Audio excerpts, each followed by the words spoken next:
As harvest cranks up across much of the United States, setting your fields up for success in 2025 begins this fall. Joining me today in the FieldLink studio is Austin Anderson. Austin is an Adjuvant brand manager for Helena, and he's going to visit with us about 3 important products to consider for your fall Burndown program that will help maximize the performance of your herbicide investment.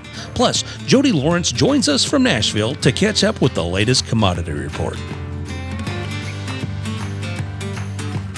And welcome back to FieldLink. I'm your host, Bill Smith, and on this episode, we're going to talk about fall Burndown and the importance of utilizing the right adjuvant to maximize the return on your investment for the herbicide program of your choice. And joining me today in the FieldLink studio is Austin Anderson. He's the brand manager for Adjuvants for the Helena Products Group. Austin, welcome to FieldLink. Thanks for having me, Bill. Hey, Austin, it's that time. You know, growers in a lot of parts of the country are cranking up combines. I just talked to a grower in North Dakota harvesting his first bit of soybeans today. Of course, we've got combines rolling out through the Mid-South and all the way up through the Midwest right now. And now's a good time to really kind of get a good look at, hey, how did my herbicide program perform last year? And many growers are going to say, wow, there's some spots here where I got to think about my burn down. And you know, in a lot of cases, growers are kind of scratching their heads. What do I do? But I think we can talk about some things that are going to help them maximize their burn down this year.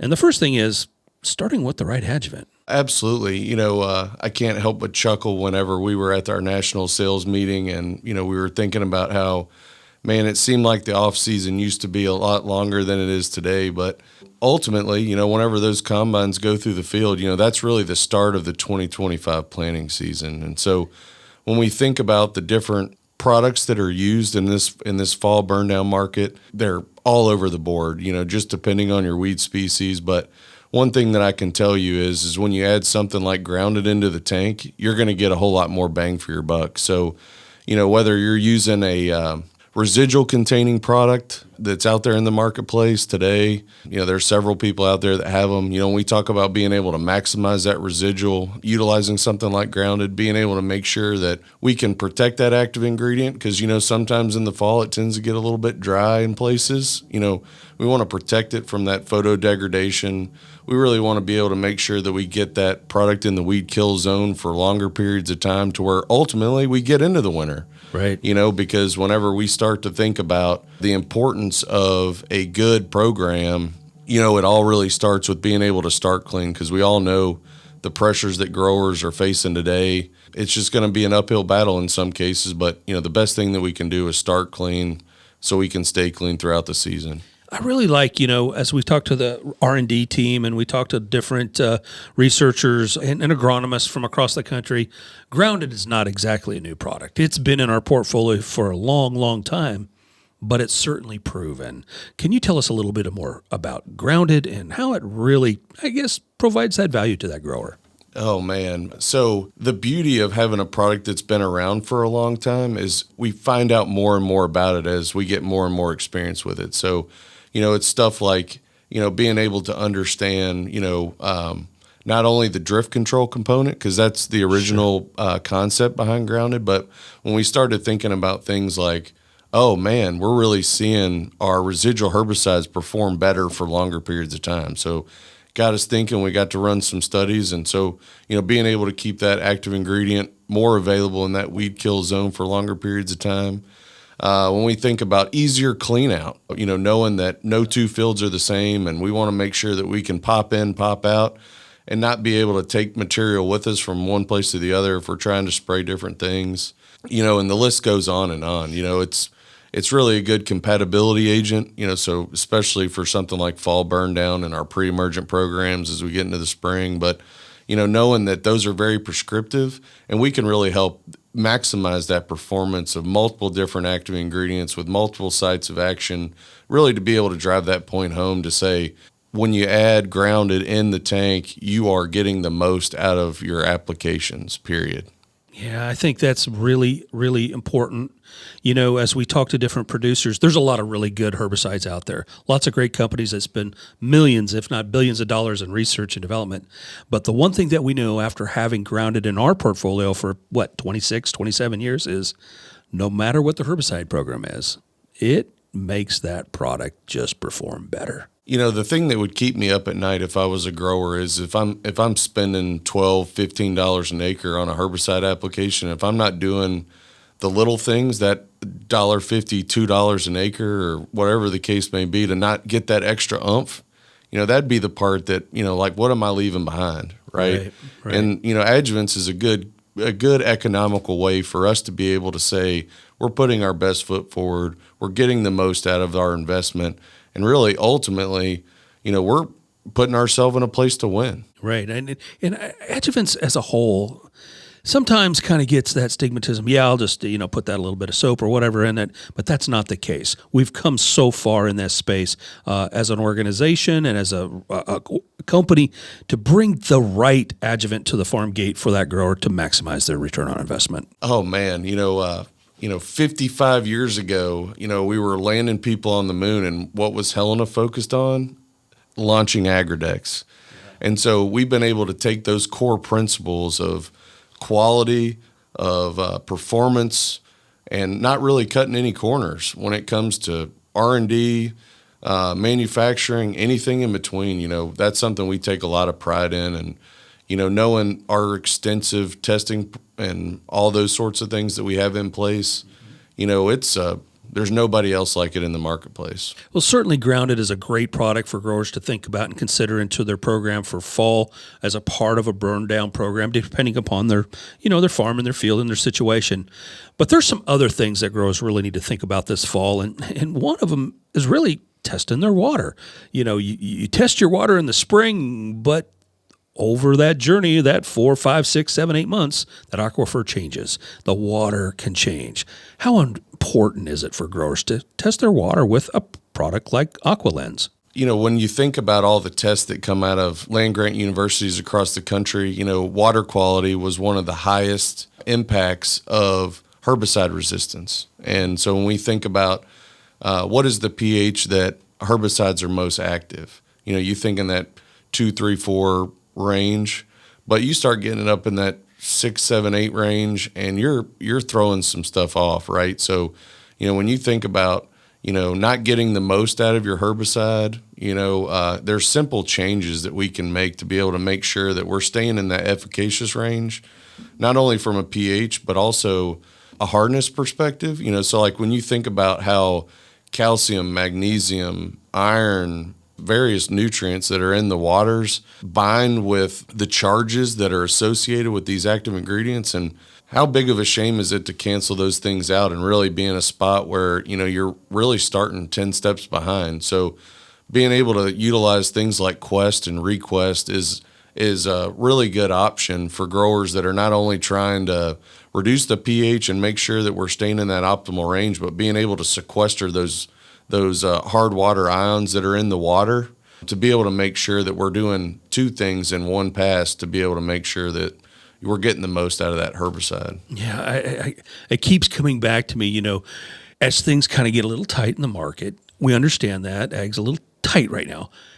Getting a quality AquaLens test to test your water to ensure that you're doing the right things for your herbicide program to maximize that ROI this year is absolutely critical. Well, it's, when we think about water, whether it's through irrigation or through spray water, it's the single most applied product that we do on a per acre basis. If you think about the amount of tons of water that you're putting out there, and it's a huge thing that we want to make sure that we have tested, right? So we can make sure that we can calculate the amount of nutrients or ions that are in that water to where we can factor that into our nutritional plans. We can factor that into a lot of different aspects, but ultimately just making sure that we know the playing ground before we get started. Austin, we talked a lot about Grounded, but there's some other products that you would probably want to highlight as we think about traditional fall Burndown. What might some of those be? You've got, those products that are out there like Fire Zone. When I think about being able to get summer-like results out of products in the winter, especially as we get into different different points of the year where you want products that are working faster, working more consistent, getting that absorption and that penetration. And then to top that, little nugget off there, being able to throw that herbicide activator in there with Fire Zone has been really important. And that's a product that certainly works north to south, east to west, and has a pretty good wide range where that can fit. Absolutely. Especially, given the history of that one and, being able to say, hey, we want to make sure that this one works for Burndown and hold nothing back. Being able to say, we're going to throw everything we can at this one to be able to make sure that our Burndown products work as best as they can, bar none, regardless of the weather. So that's our Fire Zone. Yeah. Well, that's exciting. As growers get into that fall season, certainly Grounded, Fire Zone are definitely products that they should be talking to their Helena representative about. AquaLens, certainly, definitely get that testing in just to be certain that you're, putting the right product in the tank to maximize, the efficacy of that investment with that herbicide.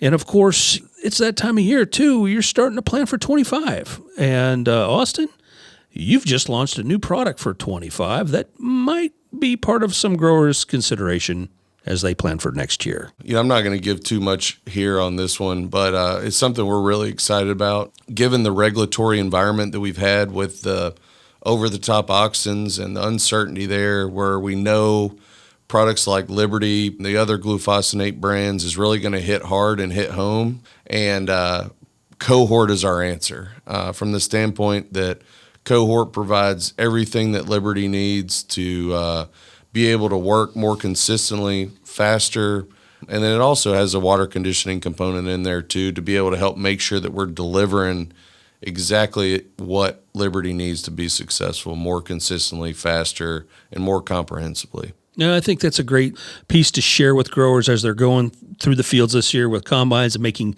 herbicide plans for 25. If you think Liberty's going to be a part of your plan, you may want to start with Cohort to make sure that it's in the tank to maximize your Liberty and save some time in terms of not throwing those darn bags of AMS. Oh, that's right. It makes my back hurt thinking about it, so I definitely know the pain there. Well, certainly a lot of great performance with Cohort.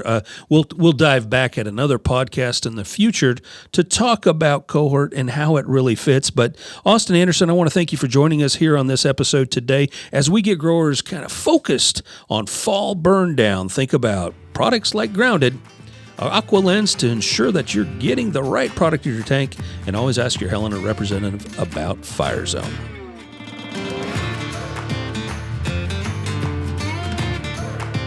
And welcome back to FieldLink. I'm your host, Bill Smith, and on this episode, we're going to catch up with Jody Lawrence. Jody's in Nashville.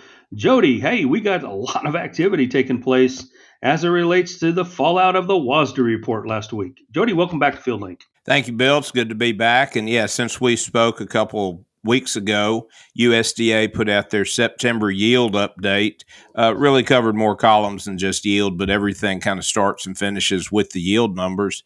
And surprisingly, on corn, they bumped it up to 183.6, which was almost a full bushel above a half bushel above where it was in the original August, and kind of went against industry expectations that the dry hot finish in a lot of states of August and so far in September, we're going to have an impact on the yield, a negative impact on the yield, but not seen in the bean or not seen in the corn from the USDA's perspective, and they left the bean yield unchanged from the August at 53.3. Both of these would be records. The corn would be would be over 6 bushels an acre better than last year's record, which is really an amazing accomplishment if we get there on a bushel per acre yield update or total yield. And you kind of look through it. There was some positive news in that we had a little bit some trim of last year's stocks that were coming in. Bushels go missing and things get miscalculated, not in a big way, but on corn, 25, 50 million bushels here, something like that. It all kind of evened out. So despite the fact that the yields went up, the report was really pretty neutral. And although it traded lower initially, we have had a decent bounce since then. Little flat today, with the wheat really dragging down the summer row crops, but corn and beans really in good shape considering that the market has had to digest very impressive record U.S. yields. Well, kind of an interesting report, as you mentioned. Some things we anticipated, some were a little bit of a shocker, but that's one stopping point, one checkpoint along the journey. Obviously, as harvest 25 is in full swing, certainly in the South, and you're really getting ready to kick in the Midwest and moving on up north. Jody, but one of those things that's impacting that potentially is the weather. What kind of weather impact do you feel, the market's going to be faced with here over the next several weeks? Well, we're just in the seasonal trend of harvest pressure because there are a lot of bushels that initially come right off the combine. You have a lot of farmers who very strategically pick which fields to start with, whether they are the driest and can be delivered the quickest with limited dry down, whether it's their lower yielding fields that they don't want to worry about a quality issue of putting in the bin. There are a lot of things in these next 2 weeks as combines get calibrated and they really get rolling through the fat part of the corn belt, that you're just going to see some harvest pressure coming in from the elevators as farmers call them and tell them, hey, hold 10,000 bushels for me. We'll be delivering it here in the next day or two. So, the seasonals are always intact because you hate to think that the market, unless there's a real shock to some, the first 10% of harvested yield monitor data, and social media gets the information so much more quickly into the traders' hands that there's going to have to be a pretty big shock in the next 2 weeks for what we would expect to see, a bigger rally, especially with harvest getting underway. Jody, last week you and I were on another podcast together, and we talked about, as it relates to the weather, the Mississippi River. Like the old song, she's a going dry. Well, last year when we were on this podcast, we talked about, some historic lows. Jody, we're back there again. Some historic lows in Memphis and South with the Mississippi River. And it's important for our listeners to understand what a major tributary that is in terms of moving grain down to New Orleans and moving fertilizer north to to these northern markets for dry fertilizer application this fall before things freeze up. Could that impact some of these transportation costs and ultimately the cost of beans and corn for growers? Absolutely. Not so much maybe the cost, but more the margins, because the elevators will adjust basis and they will make basis less friendly to the farmer because they're going to have additional costs. You look at what the remnants of Hurricane Francine did. It just kind of set over Memphis, West Tennessee, the Boot Heel, and Northeast Arkansas.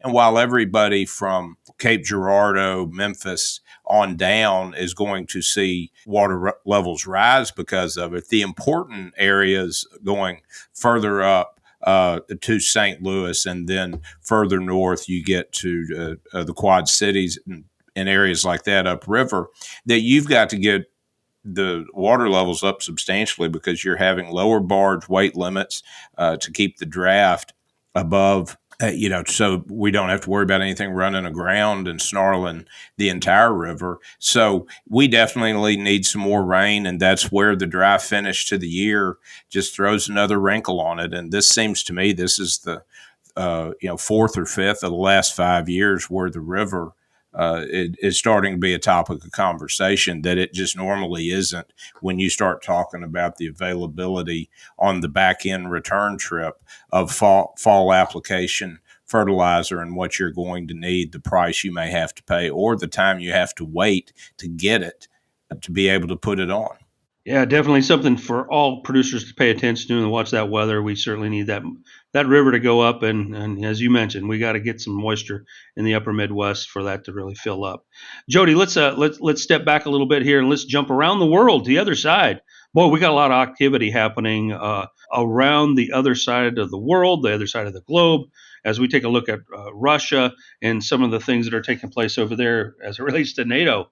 Wow, ground us here, Jody. Lots of activity happening. Yes, and there are really two ways to look at this. The first one, you want to look at it just as, a person on the planet. If you've got a lot of things going on, that Ukraine may be getting approval from NATO to start the use of NATO supplied, that means US and all the NATO countries supplied long range missiles, which would elevate the war to a completely different level and exponentially worse potentially for everybody, because Russia immediately said, well, if you allow them to do that, then we are going to consider targeted nuclear strikes. And if you go with that, just living in a world, we don't want that. Although we have to pay attention to it because it's something that could dramatically bullishly affect the price of wheat and then bleed down to corn and pull beans with it. Because if we go back to the original stages of the invasion and we saw where wheat took off and just moved dollars over the first couple of weeks, you could be right back in this if Russia decided to really get aggressive, shut down the Black Sea again, or Ukraine with larger military capabilities shut down Russia's shipping corridor altogether. And because Russia exported a record amount of wheat in August, that if wheat took off for $1, it would certainly have a positive effect on corn.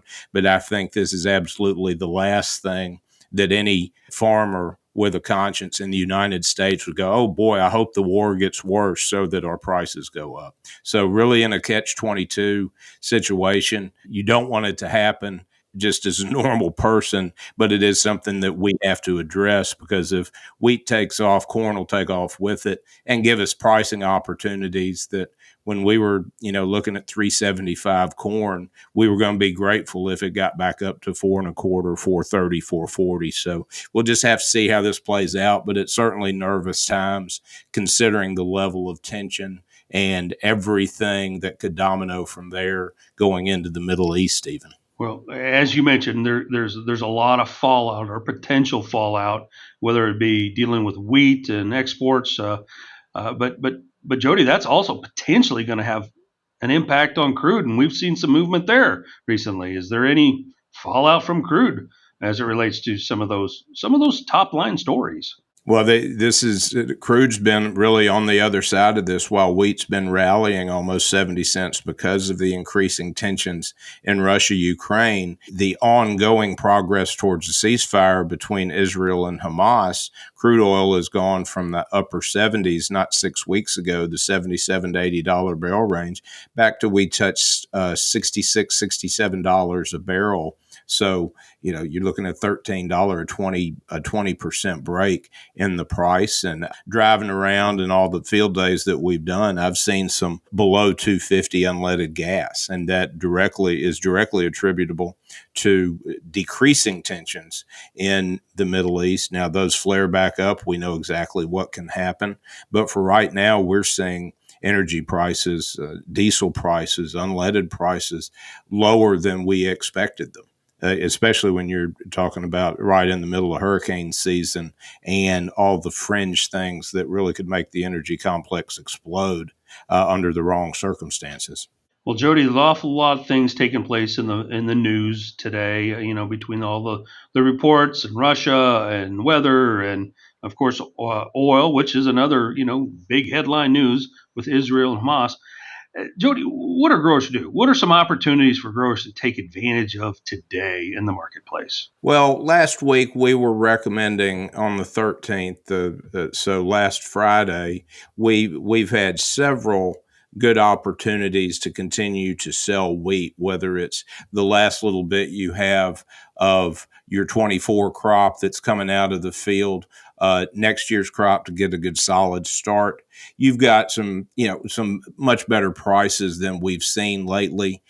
And there is just a logic to marketing, the common sense approach that if you see a market rally, regardless of the reason, and you look at wheat, it's rallied nearly 15%. It's like playing poker. As soon as you win a few hands, you should start to rake a couple chips off your pile and set them aside so they don't get caught in a bad bet or a bad hand. And this is the same strategy that I think applies here, is that if somebody is going to give you extra price that you really didn't expect to see coming for any of your production, just take it and don't ask any questions, because the thing about farming and farmers is we're always long.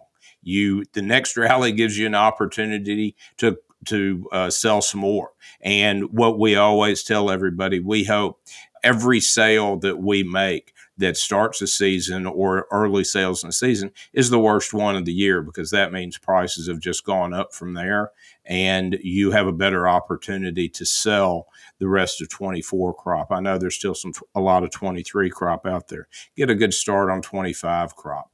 And it's just, those are the opportunities you have to look for when you have these dynamic news-driven rallies, especially like we saw wheat, which has helped corn. And the biggest part about that, because so much of the world information and the world's reaction when we wake up in the morning, whether Eastern, Central, Mountain, or Pacific time, is so much happens overnight in Russia and other areas around the world that you have to have those standing sale orders in, because you look at what happened in wheat. Wheat made a run at $6, December wheat, overnight. And then we finished, 15, 16 cents lower than that.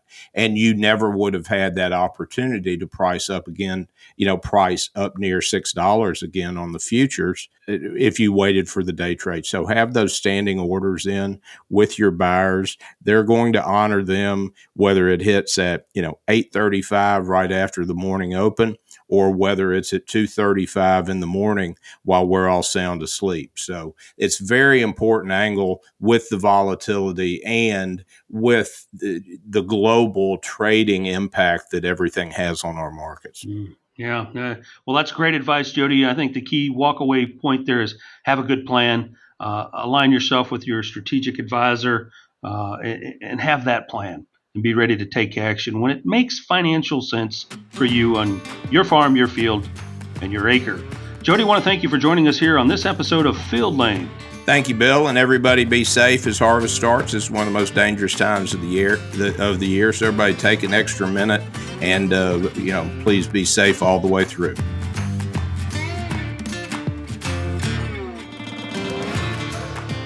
This episode of FieldLink was brought to you by Cohort, your new ally in the battle against weeds. Ask your Helena representative how Cohort can fit into your program next season. Thanks for joining us on this episode of FieldLink. Be sure to subscribe to the FieldLink podcast so you never miss an episode.